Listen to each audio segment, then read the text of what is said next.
Hello.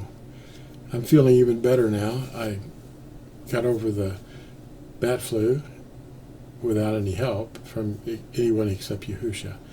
And the recommendations of people that love me, and in case you're wondering, two things that really made a difference aside from all the other vitamins that I normally take.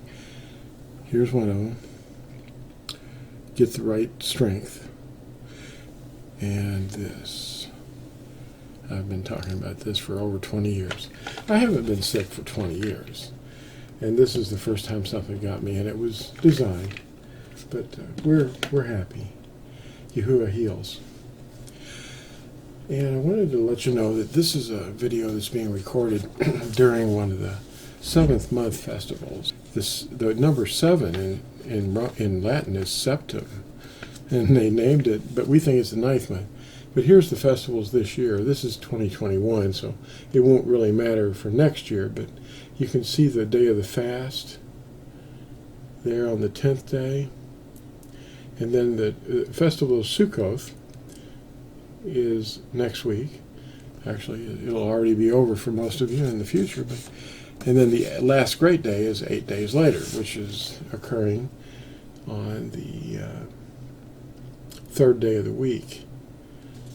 Now, this also can be downloaded from TorahZone.net, the appointed times.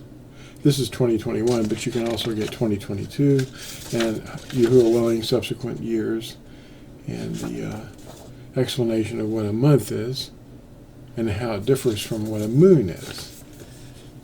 Anyway, there's over 30 calendars out there that people are cramming down each other's throats. We're being reunited to the other house. The house of Yehuda has been doing this for thousands of years. The festivals and the weekly Sabbaths. And Ephraim, the northern tribes, have been scattered into the nations, and they know better somehow. But we're being reunited into one stick by Yahusha. He's reuniting the houses. And we're going to become one stick, and we can't do it by dividing and arguing and among ourselves and condemning each other. The one that loves is going to be accepted. The one that is right but does not love is not as good as the one that loves. So let's just become more loving and happy. Let's get happy.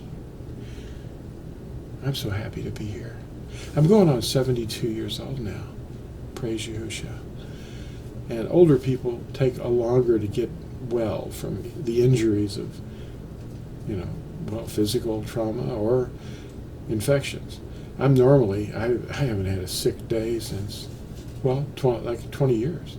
But this past 3 or 4 weeks has been really, really tough. But I can breathe now, and I'm thankful. Today I just wanted to briefly touch on what cancel culture is. Cancel culture is going on all the time on many levels in social media and so forth, but some of the things that have been going on since the beginning. In the Garden of Eden, there was a cancel culture conflict. Yahuah had his culture, and there was some invader that was trying to cancel it and saying, oh, no, that's not it. And then over the years, we've had religious bullies exert their culture on others and cancel all other cultures. The definition of cancel culture, if you look it up or ask, the internet, it's basically cultural boycotting or excommunicating from the public sphere after perceived wrongdoing. If you're celebrating Halloween and Christmas and the Bunny Rabbit festivals and Father's Day and Mother's Day and birthdays, these are all going to be canceled by Yahuah at his coming. He's got the ultimate cancel culture. It's going to be a universal, culture here on earth. It's going to be forgetting all the other things that men have been cherishing. The things that are most cherished by mankind are abominations to Yahuah. Where's that written? Luke 16:14 through 15. There it is. Whatever is highly esteemed among men is an abomination. So get ready. There's going to be some cancel culture. Now, who are some of the people that canceled or tried to cancel? The nations were raging against the chains. Well, the culture that first attacked in a big way, the nation of Yisrael, Yahuah's people, were the Philistines, and they used Goliath. Then there was the Assyrians. That's right. Yeah, that's what that was. Like 120,000 were slain by one messenger in the night. They all woke up and there was dead bodies everywhere. And they got out of there. And then there was,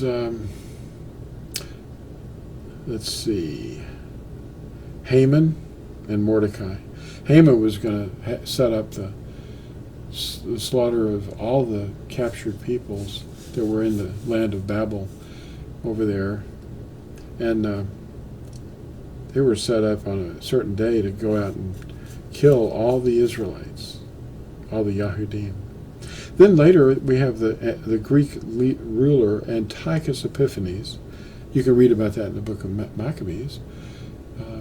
We have Antiochus Epiphanes was trying to cancel the culture of Yahuah. He forbid the teaching of Torah. He was torturing people, and horrifying things were happening. And of course his bowels rotted from inside, and it was over for him. Bitterness will consume you from your bones. It will. Bitterness is not good. Let it go. Forgive. Be kind. And then we had the Romans, Vespasian and his son Titus. Remember, in the year 70, and they melted the gold out from the stones of the temple, and they took it back and built the Roman Colosseum and 2 arches. Vespasian's arch and the one that still stands, Titus's arch, that has the menorah being shown, carried away by the Romans. It's still over there somewhere in a cavern, or buried, or kept in a place where they know where it is. Somebody's not going to go, hey, where's the menorah? Oh, I don't know, I forgot. No, they know.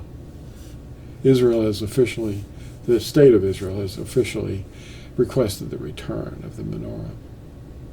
It's right there on the inside of the arch of Titus, built with the gold that was taken from the temple of Yahuah in Jerusalem. What other things have we seen? We've seen Constantine and his Council of Nicaea. We have the Inquisition. We have the Jesuits. And we have Adolf Hitler, who used Jesuit priests to head all of his departments.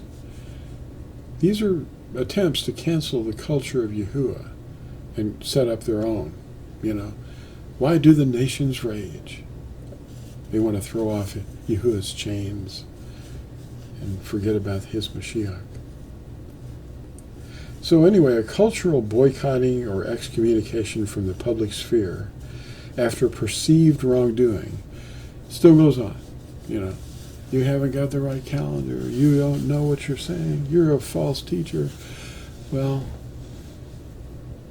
Yahuah is going to cancel everything that you might think that you hold dear.